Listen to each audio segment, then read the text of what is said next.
is up, guys? DT Ninja here to give you guys my RuroKen Hokkaido arc chapter 28 discussion. Okay, guys, it's that time again to discuss some Kenshin and the Hokkaido arc. So, yeah, this chapter for chapter 28, if you did not watch my review, definitely check that out. I explained some things that I found very interesting, also some things that were lacking in the chapter. So, we're going to go further and discuss some questions that will be hopefully touched upon in the coming chapters. That is my goal. So there's 4 discussion questions. I got them right here. And also because the 4th falls tomorrow on a weekend, Kenshin actually came out with chapter 29. So actually this is very rare, but I am discussing chapter 28 after I skimmed through and looked at chapter 29. So I've actually looked at the Ross for chapter 29, so I know what happens.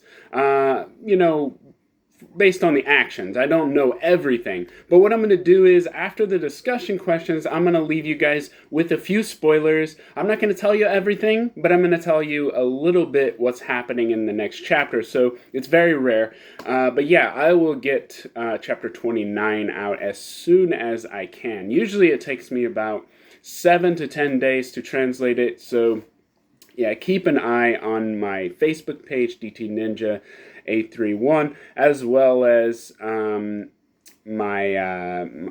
website, right? Okay, and I've left the links in the description for those as well. But yeah, like I said, if you didn't check out my review, definitely check it out. Also, that opening, all those color scans were done by Chris JP20. Definitely check out his work. He's an awesome guy. I appreciate it for letting me using those, man. Yeah, so I just want to mention that. So those color scans were done by him. Okay, the discussion questions. Like I said, there's 4 of them. We're going to discuss about Sano and his fight with Ono. Also, we're going to discuss about the Kinkaku Heki. We're not going to discuss a few other things because, like I said, I read and skimmed through the latest chapter, so it kind of defeats the purpose of me discussing it because I already know what happens. So, but anyways, I decided to give you guys some spoilers instead. So yeah, alright. So first thing, Sanosuke and Asahi. Okay, so in this chapter, Sanosuke is fighting Ono. As you guys know, the powerhouse from the Kinkaku Heki. He's got a battle axe, and Sanosuke's got his Futaya no Kiwami. They go head to head. Sanosuke uses his Futaya no Kiwami. He blocks the battle axe, cracks it in half, right? We find out that the sword of it is actually a spear, and Sanosuke kind of exposes Ono. He's like, the Kinkaku Heki is an exaggerated name. Your actual weapons are not, strong. So I found that interesting. But then Ono has a secret weapon, which is actually his own body. So this is another thing. The Kinkaku Heki's actual strength lies in their body. They make their bodies into weapons. So it's not actually their weapons they carry, it's actually their bodies themselves. So I found that very interesting. But did Sanosuke and Asahi act alone in their strategies, or was it planned together? So like I said, Ono and Sanosuke are heading face to face. He uses Futaya no Kiwami. At the same time, Ono uses his splitting axe fist and gets him right across the chest. It looks like he's done for, right? But it's strategic. Sanosuke actually does damage to him before he lands the blow. So it's like a simultaneous attack. They both attack each other. Sanosuke looks like he's down and out, but actually he's not. He's knocked out, but he's not finished. So later on we find out that he actually did damage to the opponent, and he's going on and on for like 10 minutes about his technique, and we learn that it's actually not Sanosuke talking, it's Asahi, the little girl who has been tricking him the whole time, imitating his voice. This was their strategy. So my question here is, was this a planned strategy? Remember, I think it was a few chapters back, Kenshin and the rest of them talk about a strategy. Now, was this included? It wasn't in the chapter, but was it included? They did say Asahi stay behind and, watch over Kanryu. That was a strategy, and Sanosuke and Kenshin were going to be outside. But did they discuss anything else? Or was this just acting alone and on the fly? I have to wonder because, okay, Sanosuke, like I said, he does a strategic fight here. He uses Futai no Kiwami, but he uses it in a manner where he is very vulnerable. So he gets caught. He strikes the enemy without really him knowing, and then he gets hit with that killing blow. So we don't really know that he did damage until later on. So that was really strategic in his. It's really risky too, because if it didn't work, I mean, he could have been gone. He could have just been down and out. But I like that. And then Asahi stepping in for him and imitating his voice. But towards the end, she says, "Stay dead, you idiot." It's almost like they're communicating, like, I knew this is what you wanted to do, and they were acting together. I don't know if it was actually planned. The way it sounds like is they were acting alone, and she just kind of went along with it. She realized he was knocked out, so that's when she showed her skills, which is pretty amazing, right? Sanosuke's face down, and she's imitating his voice face down. That means you would have to have the echo of it as well. So we got to see some of her skills firsthand. That was really awesome. And Ono is completely played in that manner, and he's freaking pissed off. So that was awesome. And even Sanosuke praised her, saying she's the most cunning and out of the three, idiots. So that was really cool. But was it planned? I have to wonder, but I don't think it was. I think Sanosuke had a plan, and he went along with it. He fell down. He did do damage to him.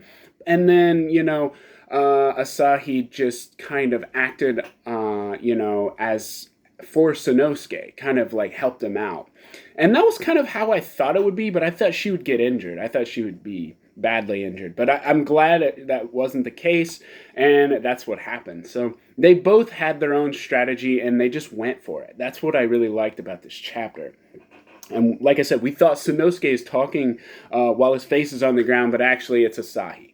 So that was really cool. And like I said, she was a spy at one point, so we did get to see some of the stuff that she does. We saw that in Iran, he's very intellectual, he's very intelligent, like a detective, and now we're seeing Asahi. She is very cunning, able to deceive her own people, her own teammates, her own comrades, and that's what I think what happened here.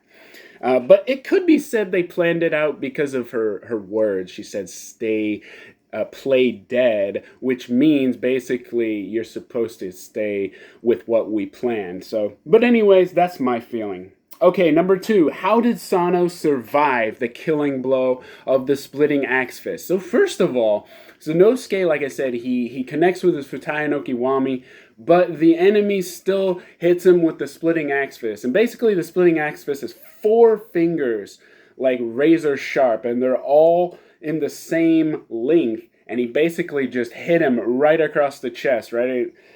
It looked like a killing blow. So how did Sanosuke survive this? How did he survive it?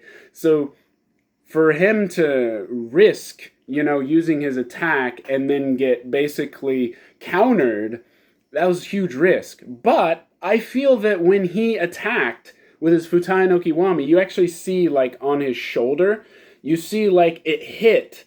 And so maybe it hit one of the blood vessels. This is just my thinking. Maybe it hit one of the blood vessels and it went down his wrist.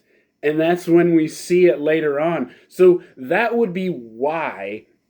And especially because he was bulking up. That's another thing. Remember, he was bulking up. He kind of had his eyes bleeding out, and he kind of had his blood vessels bulging out. And so when Sanosuke hit him, I could see the blood flowing here, and eventually it just kind of clotted up here, and then, it burst. I guess his attack was so powerful that it was able to damage him without him knowing. That's pretty amazing. So that's what I think happened. So it maybe lessened the actual force of the splitting axe fist, because I think the splitting axe fist is an assassination technique. It pretty much is an instant kill attack. So he pretty much thought he was dead, and you can see this. He's like, it's rude for the dead to ask questions, and he wasn't even awake. He was knocked out. That was Asahi standing in for him. So that was very interesting, and that's just my feeling, because like I said, he hit him, and you can see it, like, I think it's on page 28, you can see it, like, his arm is under, and then you can see, like, the little bubble where he actually strikes him, but when it shows, like, the damage, it's towards his wrist, so maybe, like I said, he bulged his blood vessels up, because that's kind of how, the brilliant strength works, the eyes bleed out, and the blood vessels kind of, enlarge, and so he's able to get the full strength of brilliance, and that's kind of his the Kinkaku Heki's true strength. But anyways, it lessened his attack, his strength at that moment. So when he attacked him, the damage was lessened. That's what I think. Because when you see Sanosuke get struck across the chest, he's in shock. It's probably from blood, but like you just see blood gushing out everywhere. So yeah, that's my feeling what happened. And what an idiot. What an idiot Ono is for telling him everything. Well, he was knocked out, so he doesn't know. But Asahi knows everything about his technique. She knows about brilliant strength, as we do as well. So I'm glad that she did, because now we know a lot about the Kinkaku Heki. Even though it's very strange, the whole blood vessels and stationary muscles and all that thing. Everything about that was strange, but I do like the splitting axe fist. He mentioned how he dips his four fingers into iron sand. That's really, really strong stuff. And he do it like 100,000 times continuously, and that would build up, your strength, and it would be like deadly, right? So that was really cool. Yeah. So, and like I said, we find out that the actual weapon of the Kinkaku Heki is actually their body. In this case, he's using, his brilliant strength as well as his splitting axe fist. That's his weapon. That's why he's called a weaponized swordsman. Not because he's holding an axe. And that's another thing. His nickname, the battle axe, it's actually not about the axe that he carries, but the axe in his hand. So that's another thing. Okay, next thing. What did Sano do to Ono's arm? So, as I mentioned, Sanosuke actually strikes his arm at the moment before the splitting axe fist strikes Sanosuke in the chest. What did he do to it? So, I kind of mentioned this a little bit. I think, like I said, I kind of answered two questions in one. So, he struck him.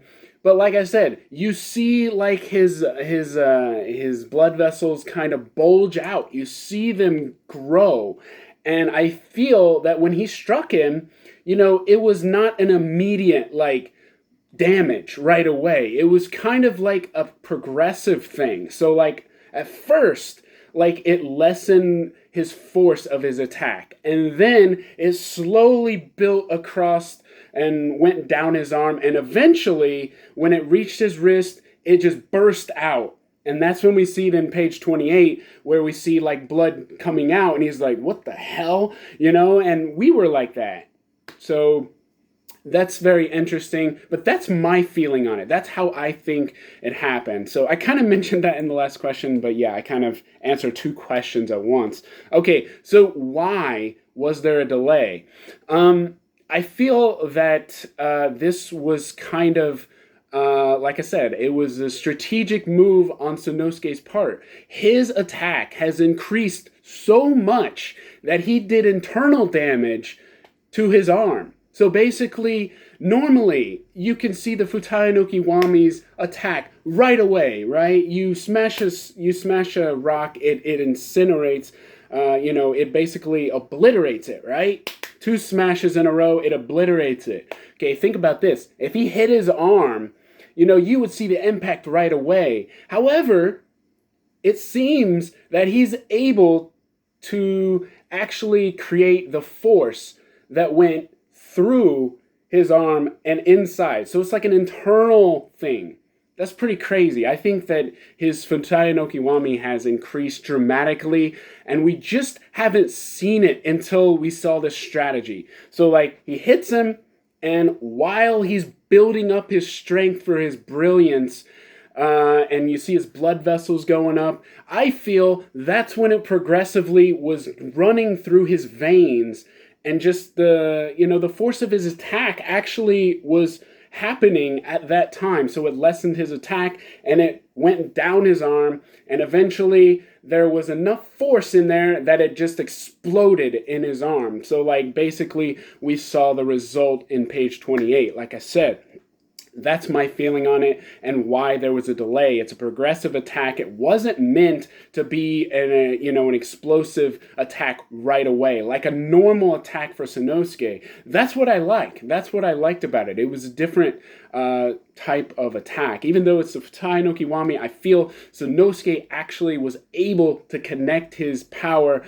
but went through him. Basically, he hit him, but instead of actually doing damage like that's shown right away, it kind of was internal. So, like, the force went into him, and it just, like, started to eat away from the inside. I'm not saying it's eating away at him, but it was lessening his power from the inside, and eventually it built up so much that it exploded. So that's my feeling on what happened and why there was inflicting damage, a delayed inflicted damage. Okay, the last question. Is Byakuya Itakura actually the strongest of and most dangerous member of the Kinkaku Heki? Is he the most dangerous and strongest member?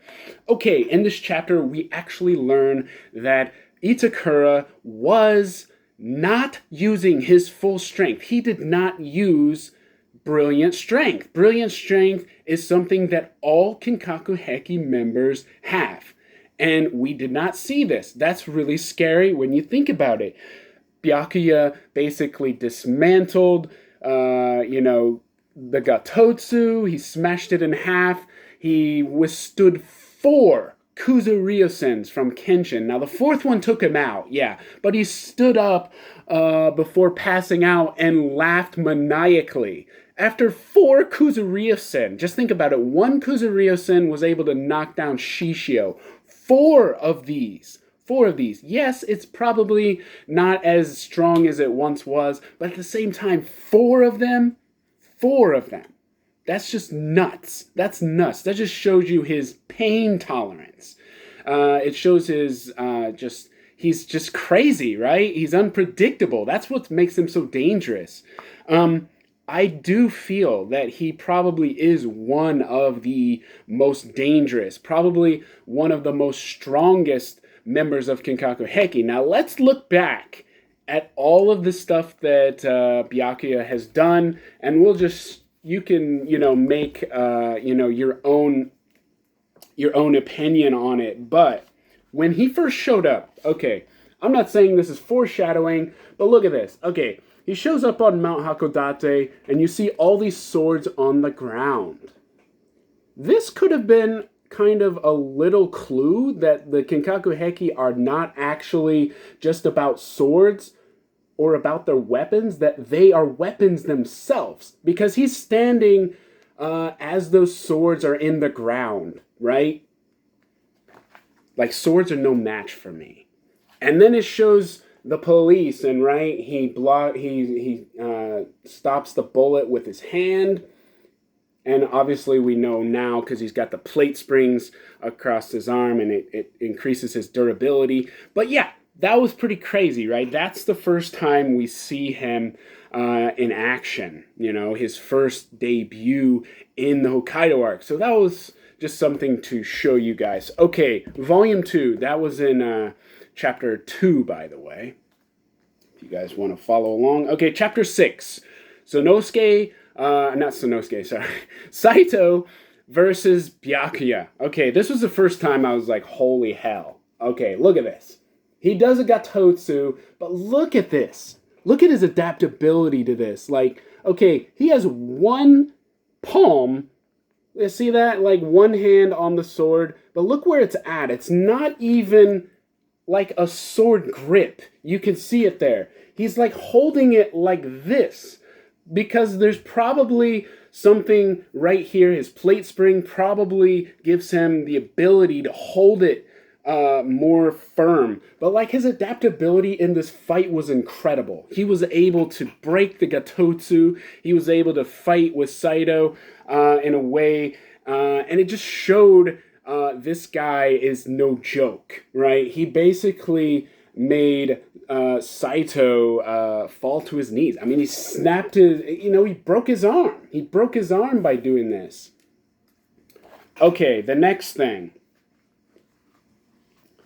This could be another foreshadowing. Okay, look at this. Byakuya and Kenshin are face to face, right? Well, if you look here, you see all of Hokkaido here, all of Japan, actually, I think. That's kind of on, the sides. It's almost like everything around them is in a map. You can see it there. He's like towering over Kenshin. I think this could kind of mean that he is one of the strongest and that, it's going to take more than just you, Kenshin, to take me out. And we do see this later. Kenshin does take him out, but now we learn that he's not the strongest. He wasn't using his full strength. That's what I mean. Okay, the next instance. That was in chapter 8, I believe. Okay, chapter 9. Let's look at the other Kinkaku Heki members. Okay, you got the guy on stilts, right? He's able to use these blades on his arms like this. Again, remember, the weapons are not necessarily their true strength. Here, he's got a rocket of some sort. So it's probably something to do with the weapon itself, just like the battle axe. It wasn't actually his weapon; it was his fist, but it was still like a battle axe. And then, of course, you got this guy who's able to block, kind of the bullets, the trajectory of the bullet. But remember, Byakuya can basically grab a bullet with his hand, so that guy is no match for Byakuya. Byakuya is way stronger than him, all right? And then, of course, you got this general who can basically push anything. He basically pushes everyone away, right? With his hands, kind of like a repelling power, right? He repels, right? And then later, like here in Otaru, we got the guy who has like super sonic hearing. He even like disarmed those guys with the swords, and then of course the battle axe. So, and then let's go to the other guys. We haven't seen all of them yet, but these are all the generals, right? Except Byakuya. But these are all the guys that we haven't seen. We've seen one, right? We've seen one. We've seen Shimonji. But the others we haven't. So who is the strongest? Who is the strongest? What do you guys think? What do you guys think? I'm going to show you one more thing. That was in chapter 15. Okay, so in volume 4, that was volume 3, we get the fight between him and Kenshin. He uses a Kuzuryu-sen, and watch this. After it, point blank Kuzuryu-sen, by the way. He sits there and laughs. He sits there and laughs like it's no big deal. That's one Kuzuryu-sen, right? And after four of them, yes, this was after 4 of them, he laughs maniacally. Because Kenshin is like him. He says Kenshin is just like him. And then after, later on, he's knocked out, his teammates start to tell, the rock man here, he's talking about his comrade, that those guys should have killed him because he's really dangerous, and I wouldn't want to fight him when he wakes up. And even his teammates said he would be better off dead. So, with all of this that we know, do you guys feel that Byakuya is the strongest member of Kinkaku Heki.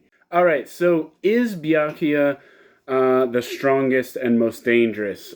In my opinion, after looking at all the facts and everything that we've seen, I feel that he is. We saw him, the first character for the Kinkaku Heki.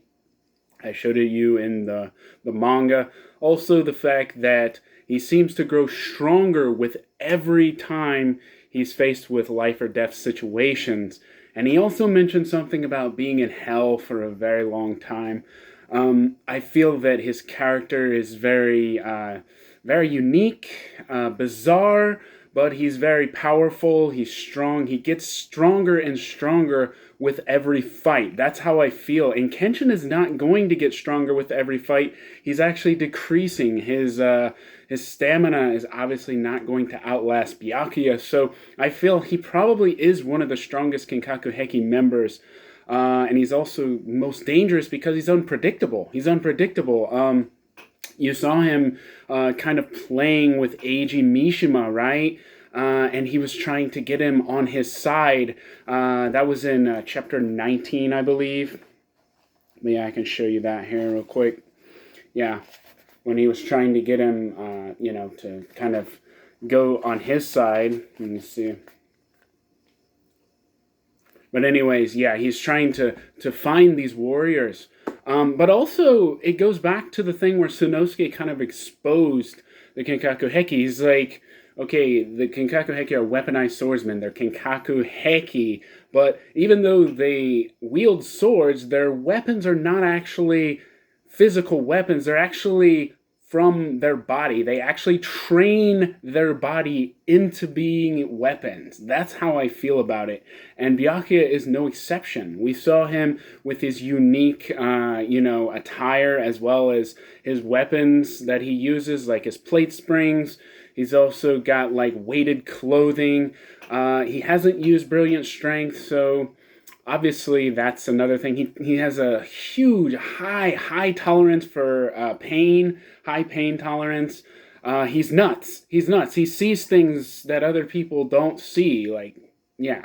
So I feel that he probably is one of the strongest and most dangerous. Like I said, he's unpredictable. Nobody really can trust him. Even his own not necessarily his own comrades, but his own comrades are afraid of him. Because once he wakes up, they think he's going to be someone else. Even stronger, more dangerous.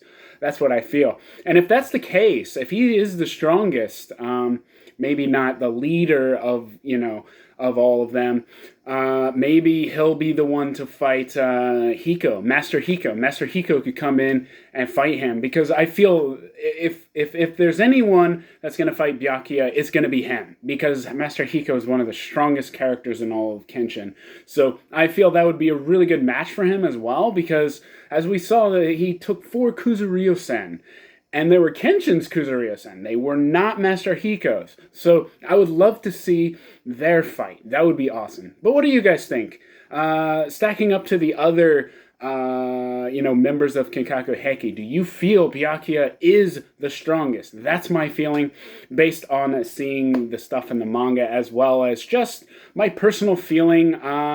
Just the way it's showing, his bizarre nature, his maniacal laughing after being defeated. There's just a lot about him that's very interesting and bizarre, but he's a good character. I like him. So, but yeah, that's my thinking. Okay, yeah.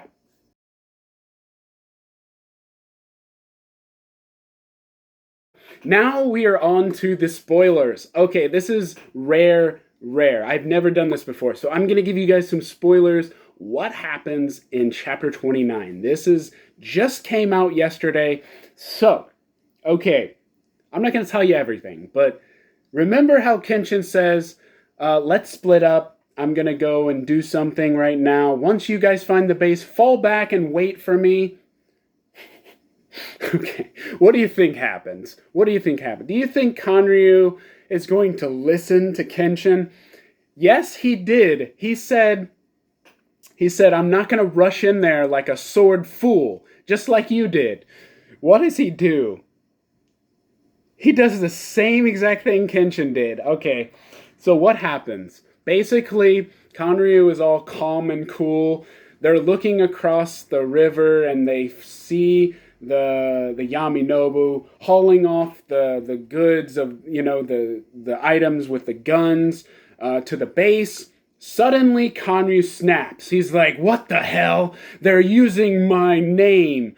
This is disgraceful." And he turns to Iran and Ashitaro and he's like, "You know what? Screw my plan." And they rush into the base. So Ashitaro's running across the water with his sword about to attack people. Kanryu and Iran grab guns and they're going into the base like this. This is not smart. This is not strategy. What were you thinking? What were you thinking? So he let his emotions get the best of him, because remember, Gato is his creation. Gato, the symbol that he created to sell the swords, that was his thing, and now they're being used by someone else. So he flipped out, right? He flipped out. So when they rush in there with guns, they are coming across a new member of Kinkaku Heki. This member is different. He's got a monocle. He's got a pen in his hand. So that just gives you a little idea of what's going to happen in the next chapter. That's one front. The next front is Kenshin. Okay, we see where Kenshin's running off to. There's fires burning. There's gunshots. He sees guys shooting with guns. Kenshin's running. He's dodging bullets. He's using his Hiten Mitsurugi style. Yeah, and we also see the effects of using his powers too much. You can just see his stamina is just not as what it used to be. He's exhausted. He's out of breath.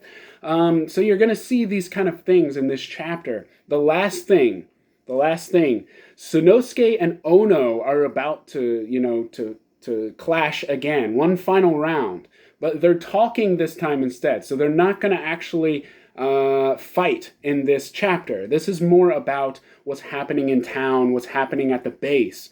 But we do get to see all three fronts, which is what I like about it. It's balanced. I think it's brilliant. It's written pretty well. Although I haven't translated everything, I haven't read everything, what I saw in the actual scans and everything, it looked pretty good. So I'm looking forward to it. But yeah, Sano and Ono are going to kind of talk to each other, and we're going to get something towards the end where Kinkaku Heki's base is shown, the main base, and then Shokun, their leader, is shown, and then a couple of other people are mentioned. This is a key thing in the chapter, and then it actually shows Captain Sagara's severed head. So we're gonna get something really interesting towards the end. It's going to build up a suspense thing, but we're not going to get the actual fight until chapter 30. So I'm just letting you guys know that. These would have been the spoilers for chapter 29. Like I said, I didn't go too in depth, but the first one I did reveal kind of what happens. But anyways, I hope you guys enjoyed my discussion, and yeah, I will see you guys in the next one.